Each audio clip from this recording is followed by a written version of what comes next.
Hello there, everyone. I hope you're doing well. Welcome back to Saber Comics. I am your host, Saberking, and it is a joy to be back and talking to you guys about what's on my mind. And funny enough that I chose today, of all days, to bring this topic into discussion, because you see, summer is upon us. We get a lot of great summer blockbusters. Well, most of the time. We also get some great movies that are set after the summer, these of course being released in the fall.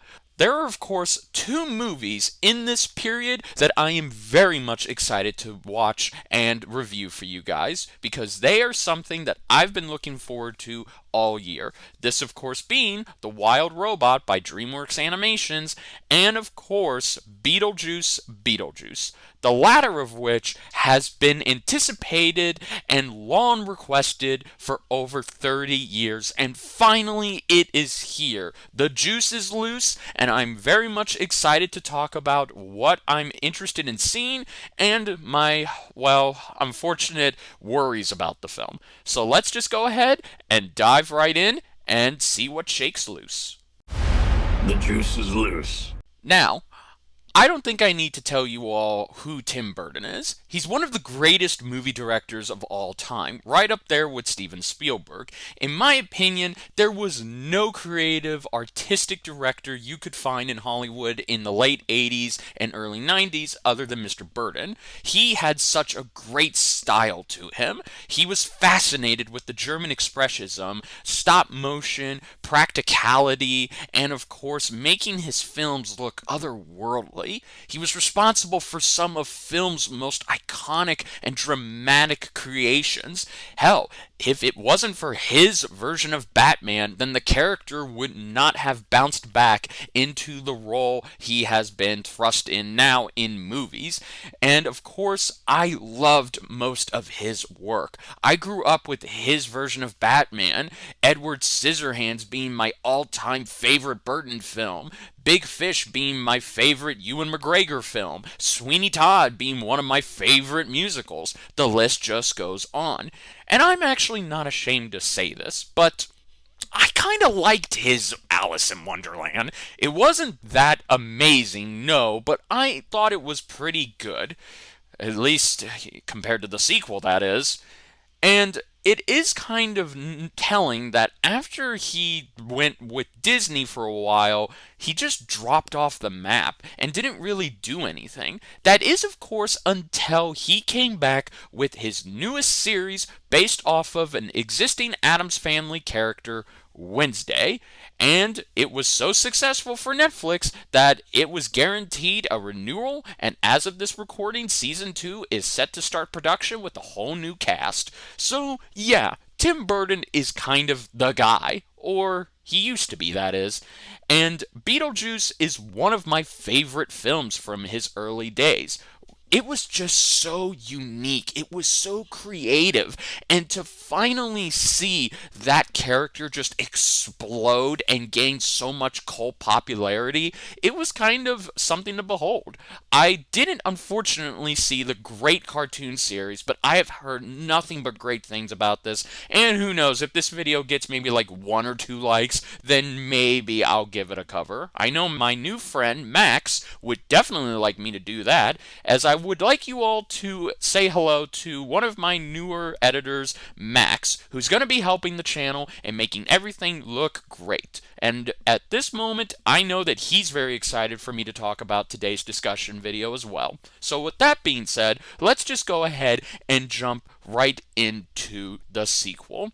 So, it was announced that after Wednesday, Tim Burton would finally put into production a sequel to Beetlejuice, and he's often said that he's wanted to do a sequel with Keaton, but it just had to be the right script, there had to be a good time to do it, and I think after The Flash from last year being a huge box office bomb, and Tim Burton's live-action remake of Dumbo, it was more than appropriate for these two to finally start working together again. Now, the sequel is going to have a completely new set of writers. In fact, the writing team for this are the ones who developed one of my favorite underrated AMC shows, Into the Badlands, which I highly recommend. It's essentially a kung fu post apocalyptic western. You guys would love it, trust me. And they also are responsible for co writing the amazing, great sequel that is Sam Raimi's Spider Man 2.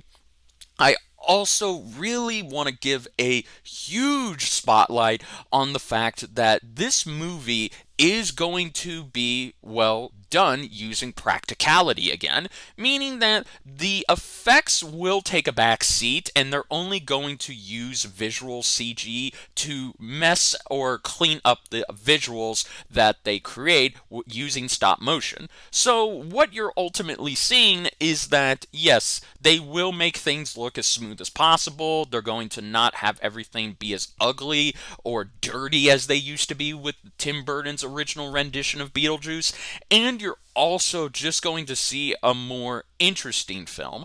And I actually have to say that just starting off with this trailer's visuals, it looks like Tim Burton's grown up version of Beetlejuice and how I expected he would adopt a new style to it.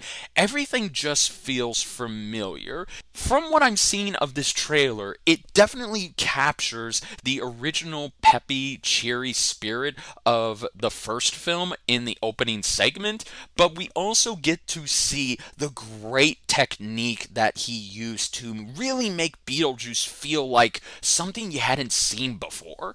So I very much appreciate that it's not all going to just be CG for everything. Whether or not Keaton had anything to do with this is debatable, but I do appreciate it nonetheless. I also just want to say that it is so good to see Michael Keaton, Catherine O'Hara, and Winona Ryder back in their respective roles. Let's talk about the man himself for just a couple of minutes because really, this is what I was looking forward to. You know how last year, when everyone had that big fangasm seeing Michael Keaton in an ugly, uncomfortable looking bat costume saying he's Batman to the front camera? Yeah, compare that to this clip where he's rising out of the famous miniature town, and it just feels so much more better. It is great to see Keaton in all of that makeup, and truth be told, it looks like he hasn't aged all that well when into it, but even though, yes, there is some visible age in his performance, that actually is probably going to work to his benefit, as a personal friend of mine said that since Beetlejuice is dead, the idea of him being older is a great way to show that he's decaying and also how much he's grown since the last time we saw him. Don't misunderstand what I just said. I don't mean grown as in mentally. No, no, no. I just mean physically.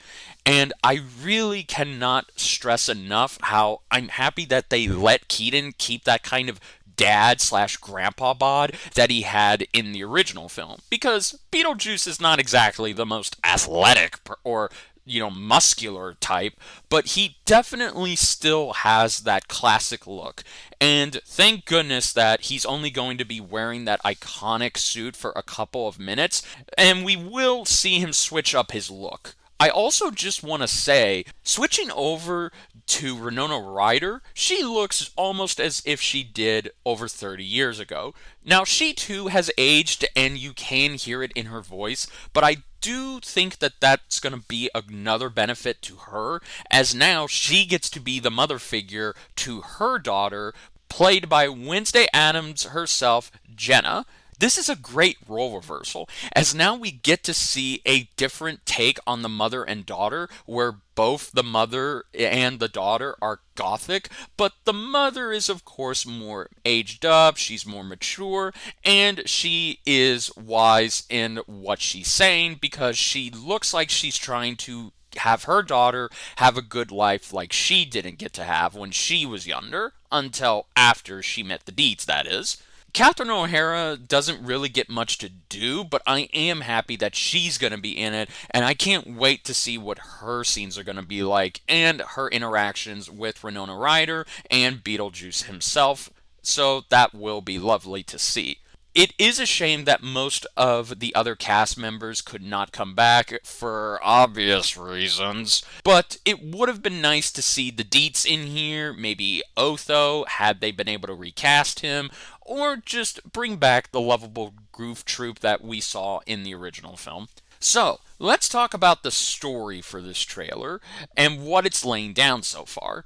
So, right off, it looks like we're going to have Lydia and her daughter Astrid have a very strained relationship, very much like I said, which resembles how Lydia and her mother had a well strained relationship in the original film. We're also going to see Beetlejuice run the Department of the Afterlife. Now, this is interesting. So, it most likely means that Juno is, well, obviously gone, and Beetlejuice is now her replacement. So, he must have been causing some great mayhem, but also making sure that everything stays on track. This does feel a bit out of character, but I can actually see this working to Beetlejuice's advantage because Beetlejuice may be an agent of chaos, but he's kind of capable of running a day to day operation. In his own unique way, of course. But then it looks like he is going to come back, and it feels like he's going to come back and cause even more trouble for the Deets than he did originally. Also, we get to see two new characters portrayed by these fine people on screen. Of course, Willem Dafoe being one of them, and Monica Bellucci being the second one. And it looks like that they're after Beetlejuice. And what's interesting, Monica's character, whose name is Dolores, actually is missing a finger. And if you remember the original, Beetlejuice pulled a finger out of his coat pocket that had a ring, and he says this line. I'm telling you, honey, she meant nothing to me.